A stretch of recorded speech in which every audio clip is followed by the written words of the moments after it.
Continuando con la serie que veníamos haciendo acerca de las devociones esenciales que necesitamos en nuestra vida cristiana, aprovechamos esta ocasión, ya que hemos hablado de San Juan Bautista, quien sigue inmediatamente en nuestra mayor devoción, sin duda, es San Pedro. Y como decimos que nuestras devociones tienen que estar insertas en la liturgia de la Iglesia y aprender desde allí también nuestra vida de oración, digamos entonces que vamos a seguir las lecturas para guiarnos un poco de la fiesta de San Pedro y San Pablo. Vamos a centrarnos ahora en San Pedro, el primero de los apóstoles. Después de estas devociones de las que ya hablamos y de las que nos falta hablar, la Trinidad, María, José, San Juan Bautista, San Pedro, los apóstoles. Después, seguiremos además por los padres apostólicos y el resto de los santos padres. Pero en la devoción cristiana no puede faltar San Pedro, no puede faltar San Pedro.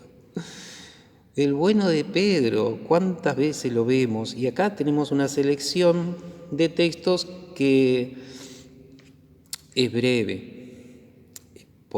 Era un hombre muy temperamental y por eso quizá en muchas cuestiones nos podemos sentir identificados con él, porque en ningún momento los evangelios nos ocultan sus errores, sus vicios, sus pecados incluso.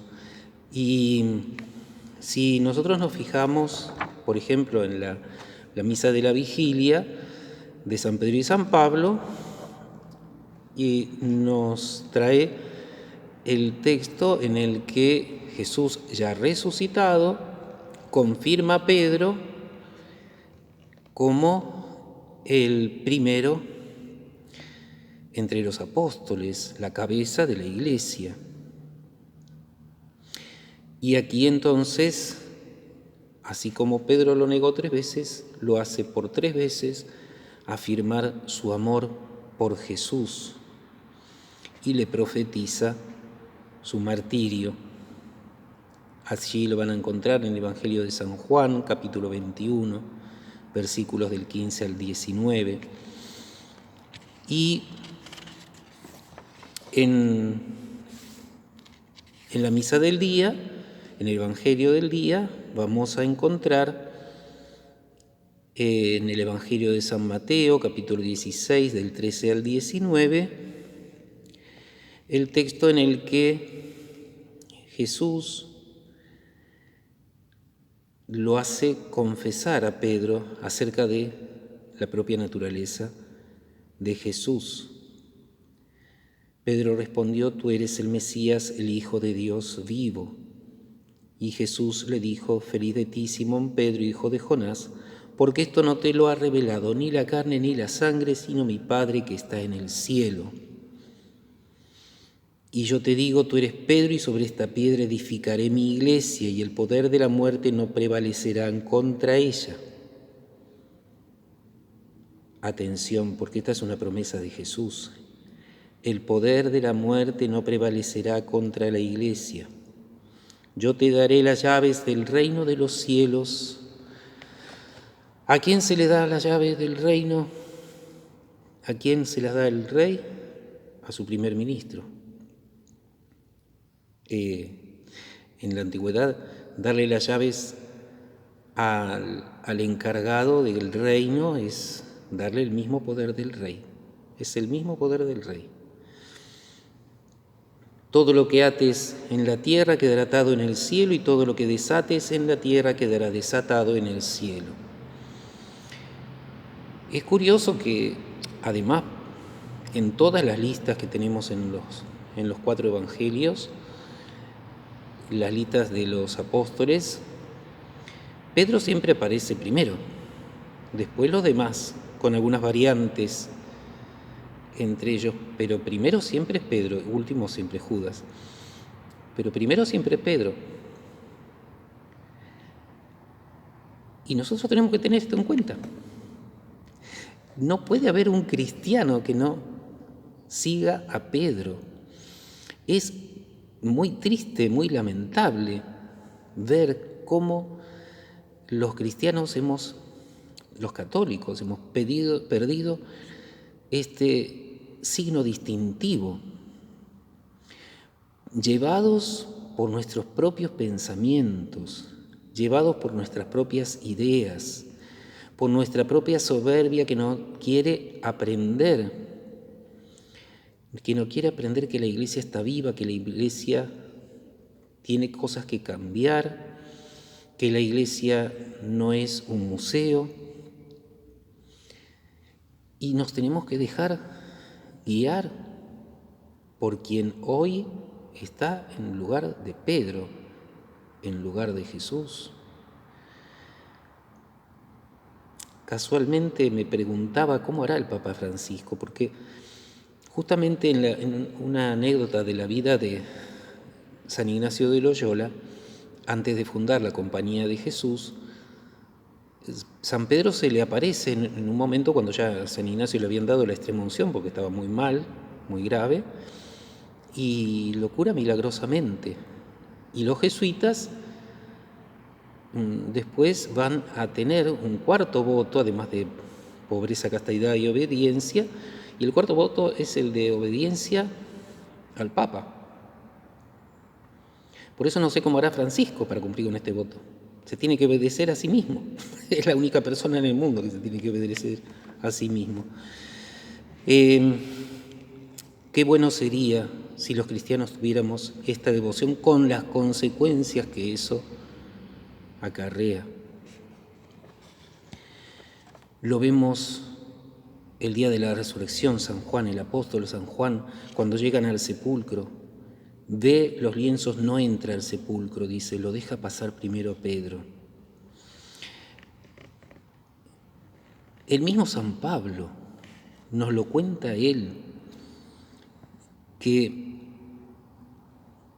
cuando Dios me eligió desde el seno de mi madre y me llamó por medio de su gracia, se complació en revelarme a su Hijo para que yo lo anunciara entre los paganos.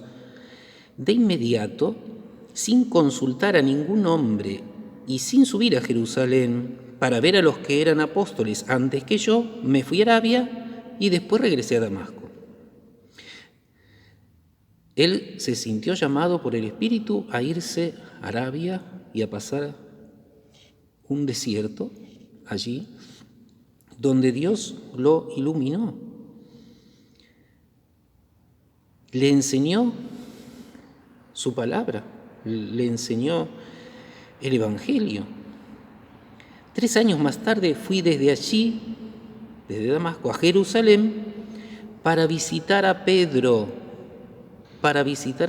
porque él tenía que confirmar si eso que él había sentido como enseñanza, doctrina del Espíritu Santo, realmente venía del Espíritu Santo. Y entonces, ¿a quién tenía que ir? A Pedro, que es el que tenía el carisma de discernir.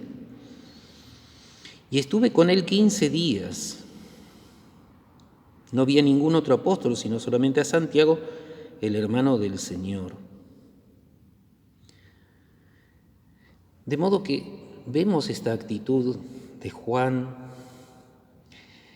los mismos apóstoles cuando vienen las mujeres a avisar que el sepulcro estaba vacío, que Jesús se les había parecido resucitado, no le creen a las mujeres, pero cuando vuelve Pedro del sepulcro, ahí sí dice, y se apareció Pedro, porque también San Pedro tuvo su aparición a solas de Cristo resucitado y lo contó.